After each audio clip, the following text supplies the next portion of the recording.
Welcome back. Thank you, everybody, to our Teach, Inspire and Grow podcast here with Helen Hughes. But I am joined today with the amazing Joanna Lay from the Institute of Aquaphobia. I'm very excited to have our conversation today. Welcome. Before we start our lovely conversation about themed lessons, which I could talk about for hours with you, and I have our question that I ask everybody, and hopefully then it will then go and tie into what we're going to be talking about. So are you ready? I think so. Are you on the edge of your seat? I'm on a bar stool here, so I'm okay. so Maybe don't then. off. Yeah, because no, you might do a face plant. We don't want that, do we? Okay. What's your very first memory of water, and how do you think that memory has shaped the way that you see swimming today? Oh, are you talking about swimming lessons, water, or just water? Just any type of, it could have been a swimming lesson, it could have been bath time, it can be a trip on holiday, anything of exposure of water. I remember being in the bath, and back in the day, I'm not as young as I look, okay? Back in the day, I've got a photo that my mum took. It sounds even worse, actually. There's my dad in the bath. Right. With then my brother and then my mum in front, and we're all like helping wash each other's hair, and it wouldn't happen nowadays, but that is just a fond memory. So how old were you, do you think? Maybe about 3, something like that. I was a dot. But it's amazing to see how young some people can remember as well. Yeah. Like people ask me, when my son did, he asked me, what was the earliest that you remember, Mummy? And I was just trying to really rack my brain as to think how young I was. But I think photos help as well. Like you said, you have a photo of it. Do you think that sort of brings to the forefront, or do you actively remember that enjoyment of being all together? I think 50-50. Right. Yeah. I do. My first memories ever were, we were on the beach, and this was up in Grimsby where I used to live. Right. And I fell down the grassy tussocks on the beach. I fell, hit my head on it was like a big boulder or something, and there was just a hole in my skull. Wow. And my mum said there was nothing, there was just this hole. And then the red stuff started, but I was only around 2, my mum said. Oh, bless you. Yeah. Oh, ouchie. It could explain a lot of things. It didn't put you off though, did it? You didn't learn that lesson? No, not at all. Yeah. Have you always been active around water, or is it tell us about your journey, Jo? Oh, my journey. I always say that I'm a complete anomaly. Right. Any other people I speak to, they've always, their background has always been swimming, competitive swimming, this, that, and the other. Not me. Okay. Not at all. I had to, because of the situation, my parents had bought a guest house in Southend, and I had to help my mum because my dad, they wouldn't let him retire because we moved from Grimsby down to Southend. They wouldn't let him retire. So I had to help my mum from the age of 8 when we moved there, getting up, helping do breakfast, cooking in the evening, cleaning the rooms and stuff like that. Yeah. So I had enough going on. I didn't really participate in any kind of sport. Swimming I did do, but I remember I didn't like it. It got to we were doing the standard lessons across the width of the pool, and I remember being in a class that was like halfway up. Right. And it was too hard, and I didn't enjoy it. Right. There was I remember left being floundering with a couple of the white polystyrene floats back in the day. Oh, yeah. And it was like, I'm not enjoying it. No, what's the point in this? So that has always been my memory, is if I don't look down or look round and see 6 smiling faces in my class, then I'm doing something wrong and I need to change my game. So that's why I ended up doing themed lessons, and as they say, it's like mad as a box of frogs. But hey, whatever it takes, whatever works. Exactly. So you think then that because of your experience being, I guess, what you would say is being a dry lesson in that sense, not being dry but wet, but being in boring, would you say it was boring and you just didn't see any purpose? What am I doing here? Yeah. So did you continue with it, or did you ask your mum, like, can we stop? I can't remember how it came about, but yeah, I didn't progress to the deep end of the pool. Right. You didn't go past the line. Yeah, that was it. We were very fortunate. One of my mum's friends, they had a lovely pool in their back garden, and we used to spend our summers round by the pool. So it wasn't that I never ever went in the water again. It was almost like an opportunistic thing. I was always in the pool with the friends and what have you. But as for lessons on top of that and competitive swimming, didn't do that. I now swim for my own pleasure, and I self-analyze as well when I'm doing a stroke and stuff like that. Your time then with your friends, then you would say that obviously it was by choice that you went and played in the water together. Did you find then your skill set came from playing? Yeah, I guess so. Yeah. Because in theory then you didn't have any formal lessons in that sense, but then you did have that exposure in the water of where you chose to, I don't know, go really fast if you were playing a game, or go underwater. It was something that was a choice that you chose to do in that particular time, but you enjoyed it because you were all doing it together in a playful way. And it's the social side of it as well. Yeah, the social side, absolutely. Yeah. What happened? How did you choose then to do what you're doing today? Oh wow! I call this my third. Now I'm on my fourth phase in life. My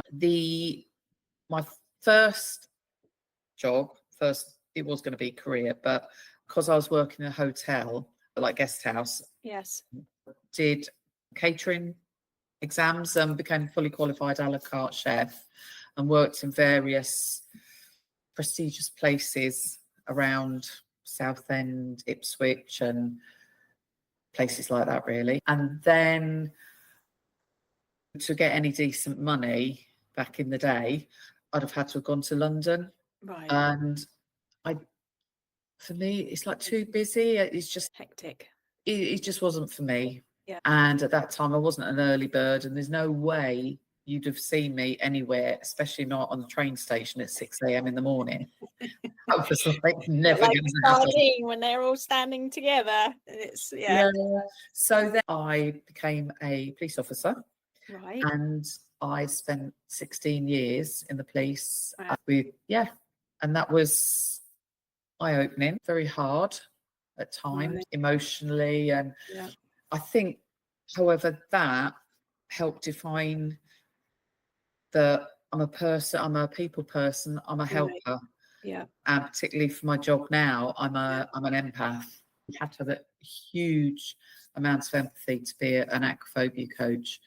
And again, if you work really hard, you play hard as well. So yeah, that has shaped me an awful lot. Then it was 2013, a friend of mine, she was one that taught my kids to swim. We became good friends. She worked at a leisure centre and she wanted to start her own swim school, but no one would commit. People who were already swim teachers wouldn't say yes or no. And we know all about that. Yeah, we went to a very famous coffee shop where all life decisions, I feel, are made. Yeah, we have to have one of those. She said, why won't they commit? And she said, for goodness sake, is that easy? You could do it. And I'm like, yeah. But by the time we left that well-known coffee shop, I was booked on a course. Amazing. So I did it again to help a friend.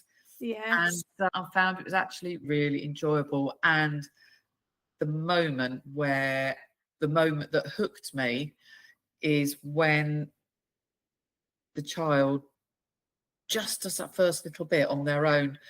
And That yes, feeling. parents would be like on the phone or etc. But I'd be like, yes, yes. And I'd be like, Mum, have a look. I know, yeah. Or did you get that? And they're like, and you're like, oh, we can do it. Oh, let's do it again, just so they You've can been then there, get yeah. through it. Yeah. Yeah. Oh, I know that and feeling. It's that first one, especially, I'm sure, as well as a new teacher, yeah, of seeing that. yeah. That your hard work that you work for some children, it does take a lot of hard work with them, in the sense that it's not that you're convincing them, but you have to have quite a few different strategies up your sleeve, don't you, to try and get them to move through what you're trying to get them through, whereas others just seem to, pardon the pun, glide through. But as a new swimming teacher and not really having that much exposure of the water, it must have been like, wow, this is cool. Yeah, absolutely. Yeah. So then I ended up buying a swim school that I was working for, because the owners retired, and I turned it around, and within 2 years we had won Swim England Swim School of the Year. Ooh, oh wow. Ooh, that's a hefty, you could do some damage with that. Yeah. Is that a diving brick? Yeah, it could be, but it's also kept company on my shelf by the following year. I became third at the Swim England Swim School of the Year. Oh, well but done, my favourite thing is that I have, it's in my office, is this rock. And it says on the back, it's a bit back to front, but it says Joe, and there's a paw print. One of my little girls, she was one of my swimmers. She was at school, and she painted that for me, and that is just the most treasure that you'll ever get, isn't it? Yeah. Exactly. Yeah, she gave it to me, but she was obviously thinking about me in school. Yeah. So I'm like, oh. Yeah. Yeah. And that's when you know you're doing a good job at what you're doing, is that if they're thinking of you not just walking through those doors, but they're thinking of you outside of swimming, it's that's all about that. They're looking forward to the next lesson. And that little girl, she'd always come in, she'd see me, she'd come running around the pool, and it was a big greenhouse thing, so it was safe. Yeah. Always have to add it in, don't we? Whenever we say things like that, but in a safe way. Yeah. Yeah, she'd come running round, and she'd give me the biggest hug. And of course, with the kids, you're like, yeah, okay. Yeah. You were like, oh, thank you. Like, yeah. Oh. Yay. That's really nice. So then, similar to what we were saying before, having your own business, it is all consuming. And I was given this amazing opportunity to work with the Institute of Aquaphobia. Brilliant. So last year I sold my swim school, and here I am. Wow. It's amazing the journey that one takes as an aquaphobia coach. And now I've gone that step further as well, that my official title is Director of Community Engagement. But basically I get to network and talk and drink coffee a lot. So it's like your favourite coffee shop. Is that your meeting point? Yeah. That's brilliant. So you say you've been there a year? So that's just over a year. Yeah, but I'd known Mike. That's what I say. It says Mike Berman on my screen, and I don't know why. But because I've gone in through my invitation. But anyhow, so of course I'm not Mike. I'm Joe. Hi. That's brilliant. But I've met Mike, who's the founder of the Institute, and it's about 23, 20. No, it's 22. It was early 22, because it was we were coming out of lockdown. But I know I was always one that I know I never ever knew everything, and I never would. But I always sought to gain more knowledge, how to help people, my empathic nature coming out. My kids might disagree, but I think all of ours would. We've got so much more patience for other children and not our own. oh, yeah. Yeah. Oh, it's amazing. So with we talk about your swim school, is that all right? I know you've moved on from that in that essence, but you're still, is your ethos with regards to your swim school is that you said that you turned it around. What do you, is that the sense that you were able to then do what you naturally wanted to offer for swimming lessons, and what did that look like? Basically, it was an awful lot of health and safety, an awful lot. There was things that myself and other swim teachers would be for example, the end of the lesson would always be jumping in and learning, that type of thing. Right. And the older ones, the older kids, obviously they were jumping in at the deep end, but it wasn't a structured thing. It was, they were allowed to twisty turny and all like that, and it's only got to go wrong once, hasn't it? It's yeah and it's just not worth the risk. And that was, if I looked at something, it made my stomach go, ooh. I'm like, I know I've got to do something about that. That's your police hat on. Oh god, yeah. I have to say, risk assessment, my final role within the police, risk assessing is my bread and butter. Yeah.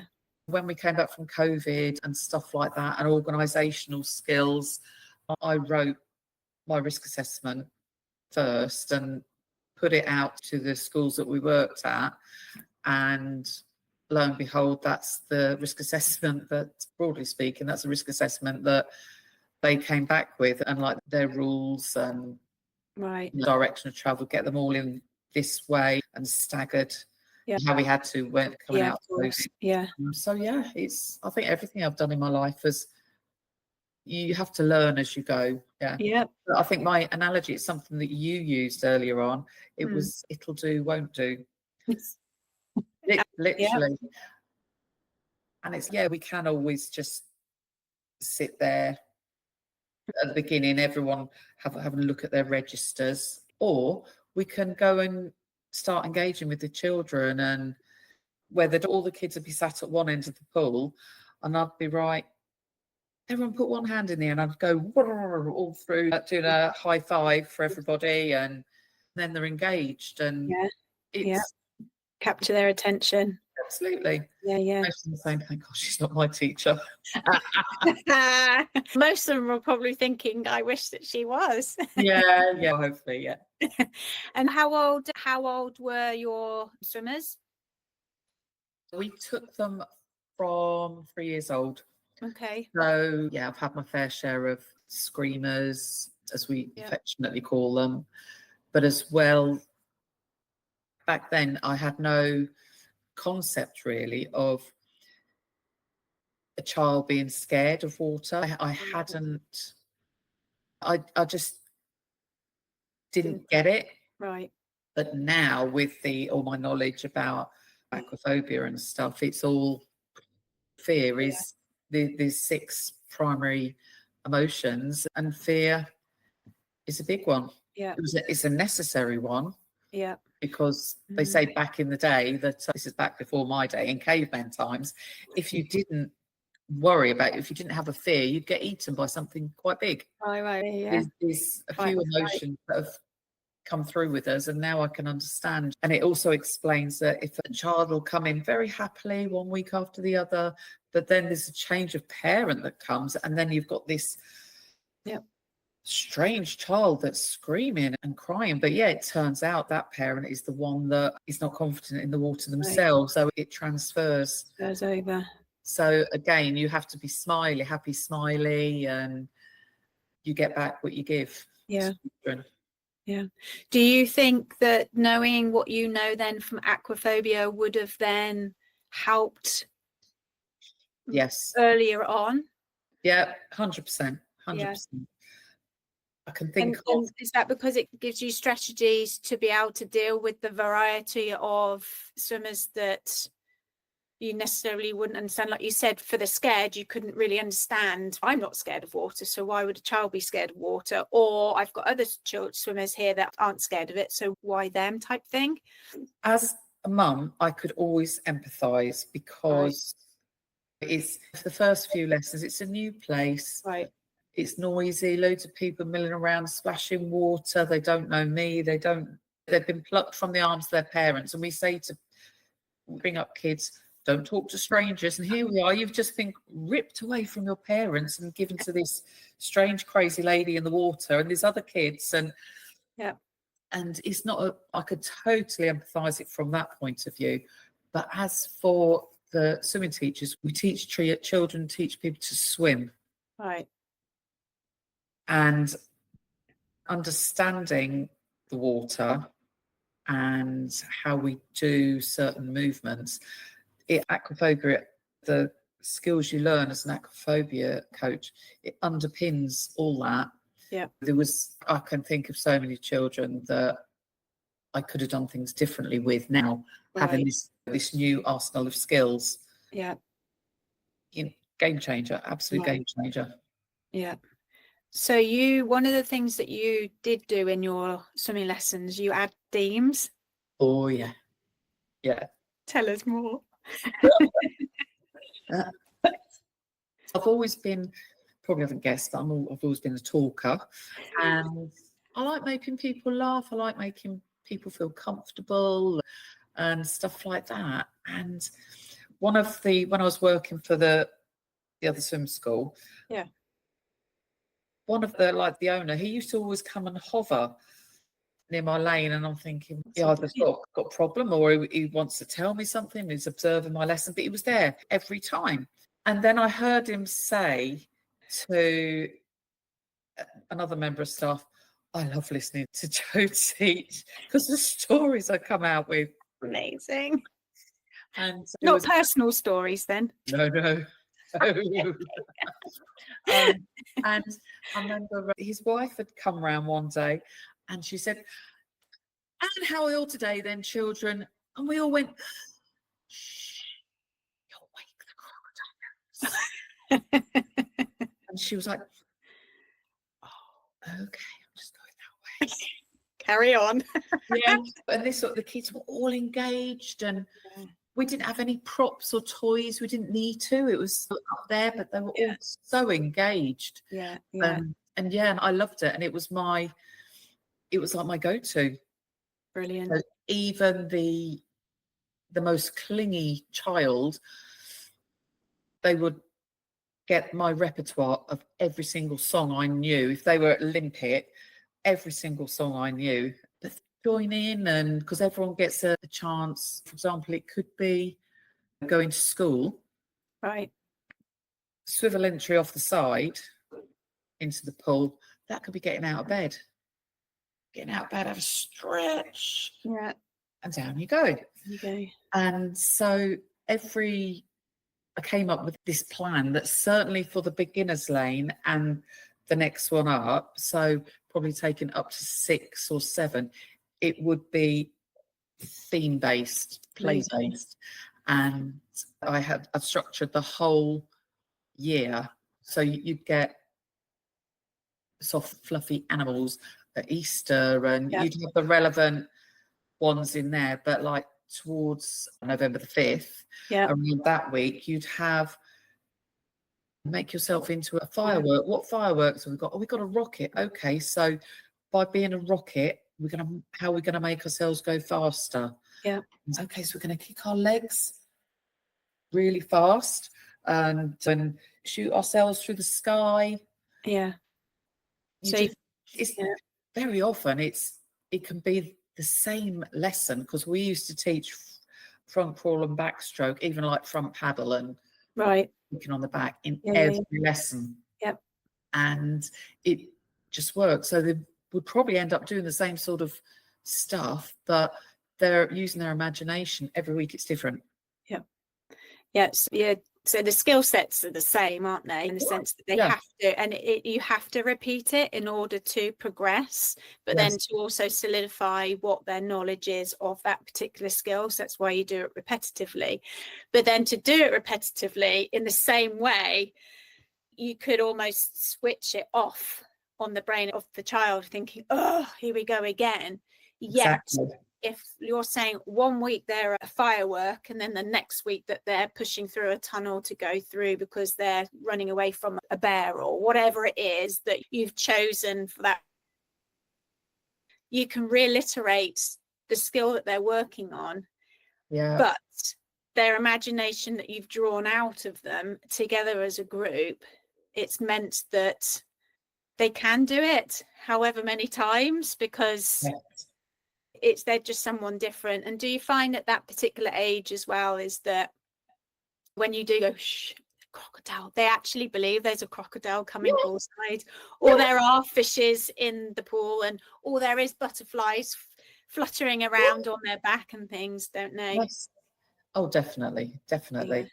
Because going back to what I said, my lessons when I was a child, they were boring, and it was so I wanted to give children, whether it was consciously or unconsciously at that time, I wanted to give the children fun lessons. And I think that is where you have to start at the very beginning, or as early as you can, for children to enjoy something like this. Absolutely. Yeah. What's your thought, if you don't mind me asking, about submersions?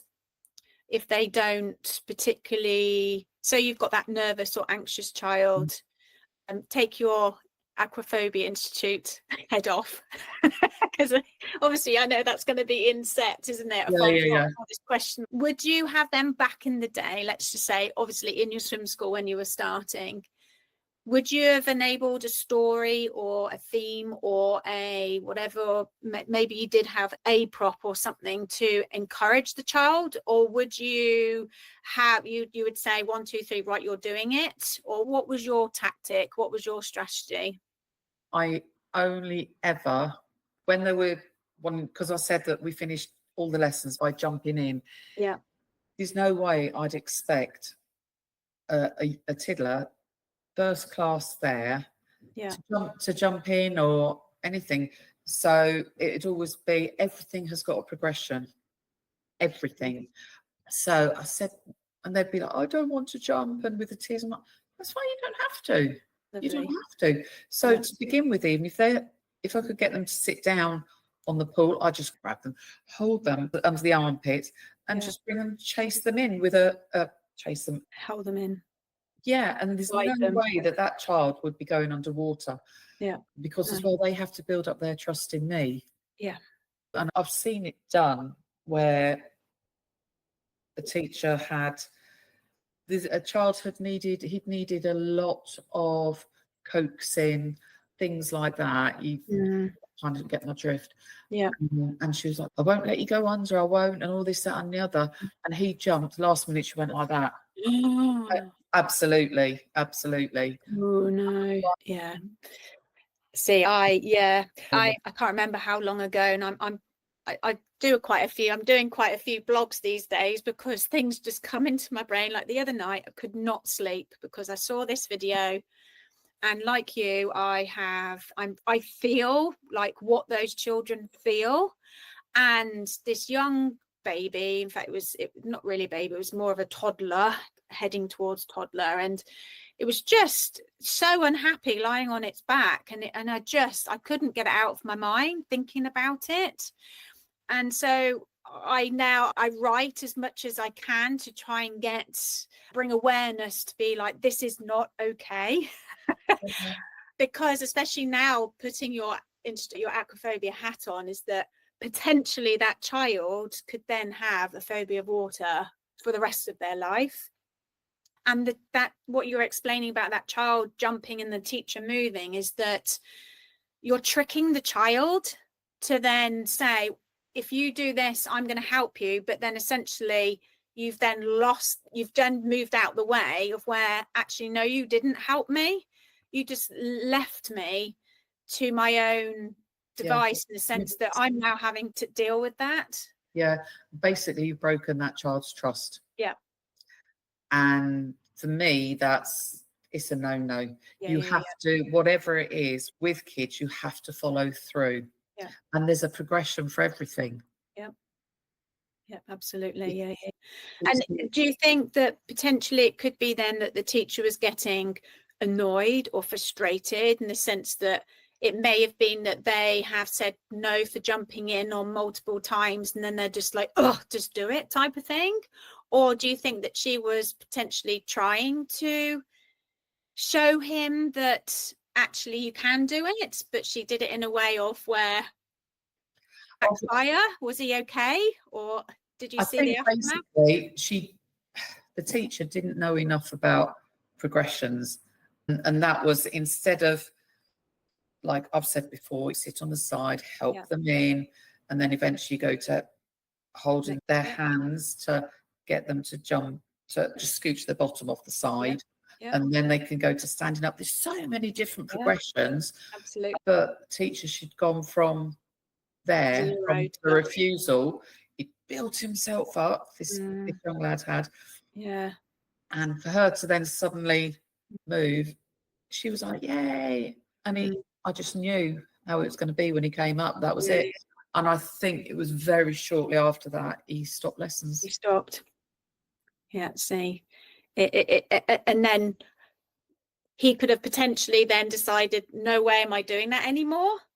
Or it could be, and then he went to another swim school, and it would have taken another swimming teacher so long. Yes, yeah. To have then, because I found, especially working with adults, is that if they've had a negative experience, it would have been that either they completely stopped after that, or it took them up until now to really think, I really do want to learn how to swim. And it's only it's taken them a very long time to get their mindset to be like, no, come on, it will be okay. And for a 6-year-old to, or a young child to have to make that decision, it shouldn't be, they shouldn't have to make that decision, should they? It's the case of, actually, I really enjoy my swimming lessons. And obviously, the children that come to your lessons, they absolutely loved it. So they would have formed such a lovely relationship with you, but also with the water as well. So then that will transfer then for the rest of their life. Yes. 100%, which is, which is really lovely. That's like one of the taglines really from the Institute of Aquaphobia. It's, what's your relationship with water? Yeah. Yeah. And it just is. True. Yeah.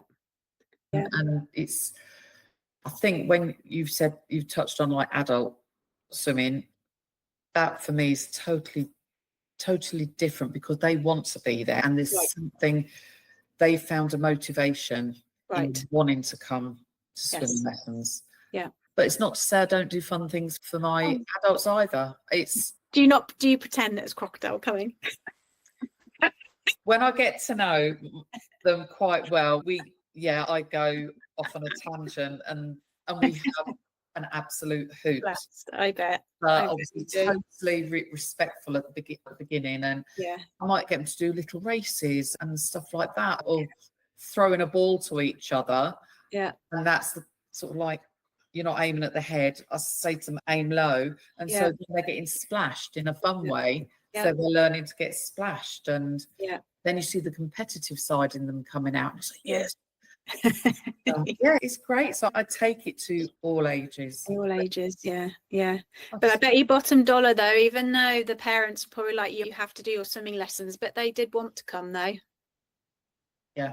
You know, whereas there are a lot of children that unfortunately they have to battle with their parents, and the parents are battling with them to say, no, it's really important that you have to do your swimming lessons, because whereas if you have the lessons such of where there is no battle with the parents and the child, then, you know, it's a case of that's how it should be, surely. Well, yeah. Again, it's communication. I always had terrific communication with my parents. Brilliant. And a lot of swim teachers take umbrage at the parents wanting to discuss their child. I didn't. It's natural. So I was always there as supervisor to communicate with with the parent. I would never, I was there because my thing was, my teacher's there to teach. Yes. And if they're talking to a parent, they can't, they're not teaching, but the rest of the class is probably getting bored, and that's when you get discipline and unruly behaviour and stuff. From COVID, we developed a really good relationship with the parents. Yeah. They all come from different walks of life and doing different things. And if I ever had an issue, I can't even think, but I started an online newsletter once a week. Brilliant. And I would just send that out every week. And it started with, this is how it's going to be, this is the system, this is the door we're going to come in, this is what the children do with their clothes. And then the next week, or if we'd been back then after COVID, please ensure your children put their shoes on the rack before they go in the changing rooms. Otherwise, it looked like an explosion in a shoe shop. It's just things like that. And that is something I kept on. And then after everything became normal. Yeah. Highly overrated is normal. Yeah, of course. I did at the end of each month, I'd do a newsletter. Brilliant. Yeah, I talk about, I call it the circle of success. And I used to call it the triangle of success, but I've moved it to a circle. Look at me go. Corners. Well, the triangle used to be the swimmer, the teacher, and then the environment. But now the circle of success is adding those three, but the parent, because I felt that the parents were never included enough within your realm of what you're trying to achieve. And I love what you've said, because again, it reiterates the fact that the parents have a responsibility as much as you as a swim school, but then it's also nice to keep them informed as to what you're doing and how little Johnny's doing, but keeping them in the loop, because otherwise, if they don't know, you know what you know as a swimming teacher, and you are an expert in your field, but they're not. That's why they've come and see you. And so if you can give them little nuggets, little tips and tricks and informative information, that when you're not there, which, you know, we can't be, and do we want to be with them 24/7 or even go on holiday with them, is that they can then transfer all that information and knowledge that they've gained over that time that they've been with you as a swim school. That's so important, don't you think? Very much, very much. As I think I touched before, that a lot of teachers were, I'm the expert, don't tell me how to do my job, which, say no more about that. But the parents, as you've just said, they're with them all throughout the summer. They know that if they were on holiday, that child went in the pool every day, and they would have seen progression. So when they come back at the end of either a holiday or like a physical family holiday, or the end of the return in September after the summer holidays, if they say they've really progressed with such and such, I have to action that. I'm like, fantastic, this I want to see. So you're taking on board what the parent has said, and invariably it either was or it wasn't.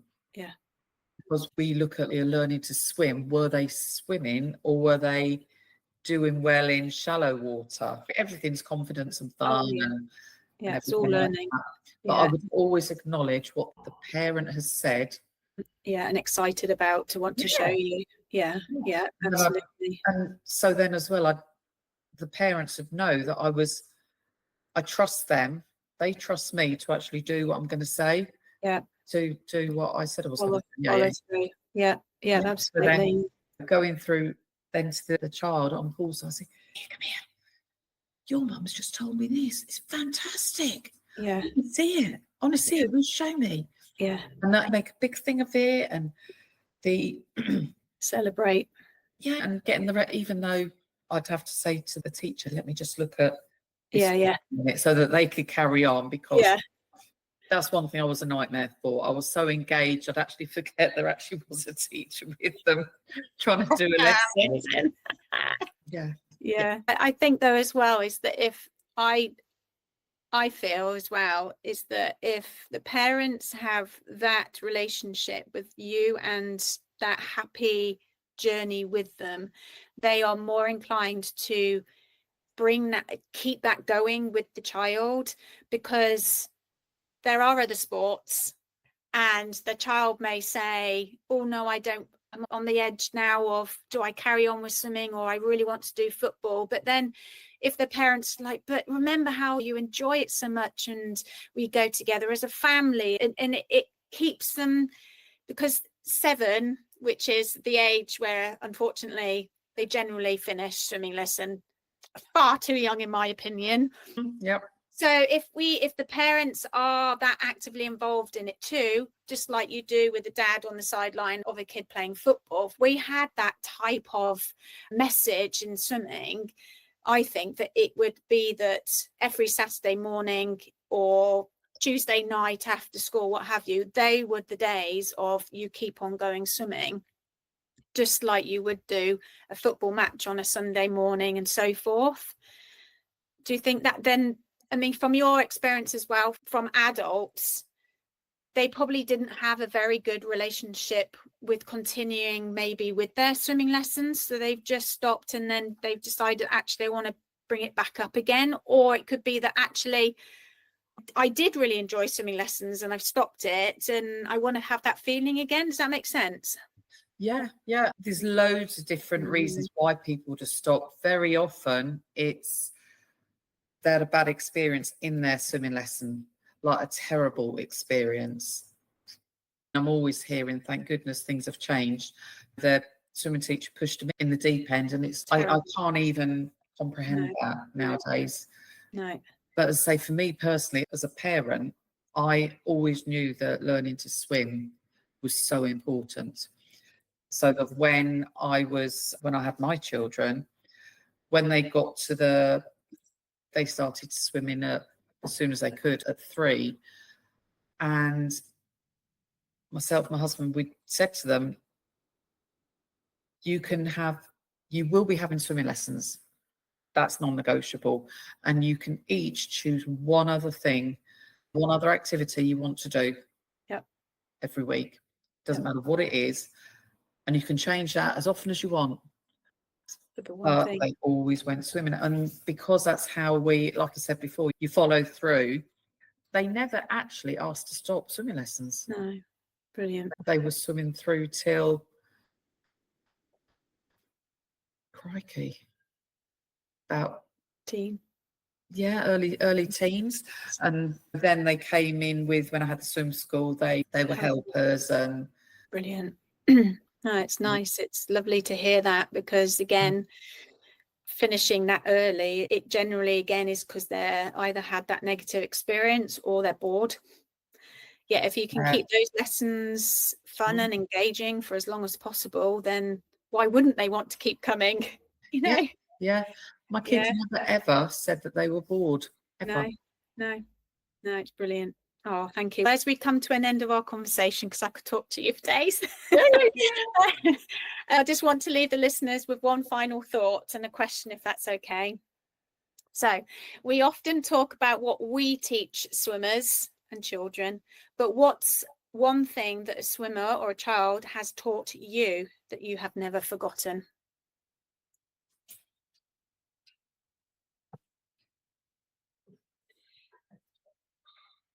Oh gosh, that's a tricky one. It's like put me on the spot.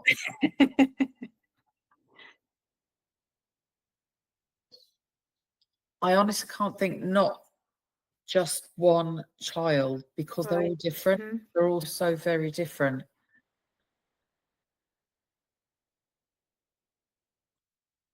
Do you know what? I can't answer that. No, that's because fine. I've got, with each child, I've got specific like memories of their lesson, but it's mainly rolling with the child Right. rolling with their brain, their idea. There's one young swimmer that I did one-to-ones with.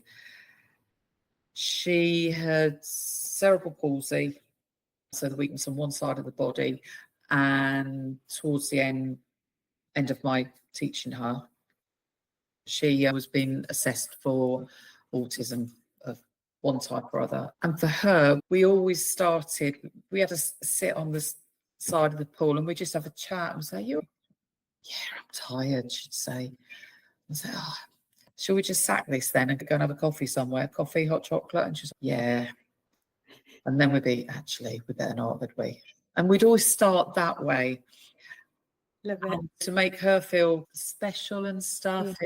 I say, good evening, Your Majesty. How are we doing today? Yeah. Just be, I guess, they've taught you to mold and mesh to who they are as individuals. Yeah, it's okay to be what they are. Yeah. And I guess it's okay to have a ton of fun, right? Oh yeah. Oh yeah. And tell lots of cool stories. There aren't actually crocodiles in the swimming pool. Oh, there isn't. Oh, okay. Thank goodness. And I did want to pull you up on, you said that there's a bear chasing you. Bears aren't allowed in swimming pools. Oh, aren't they? Oh. You'd always get one child pulling you up on something. I know, yeah. I remember when you have a theme or what have you, and I asked them, oh, what's your name? Or I don't know if they're a dinosaur or something. And I was like, what's your name? And obviously you've got the others that they're wanting to be T-Rexes or pterodactyls. And then you'll always have one of like, I don't want to be a dinosaur today. I want to be a pussycat. And I'm like, that's fine then. You be a pussycat. Absolutely. Even though we're doing dinosaurs, but that's okay. Oh, brilliant. Thanks, Jo. Yeah. It's been really lovely chatting with you. You're very welcome. Yes, if anybody, which I highly recommend to, of course, do the course of the aquaphobia, because you were mentioning about transferable skills to children. Yes. Where can people get some information about that?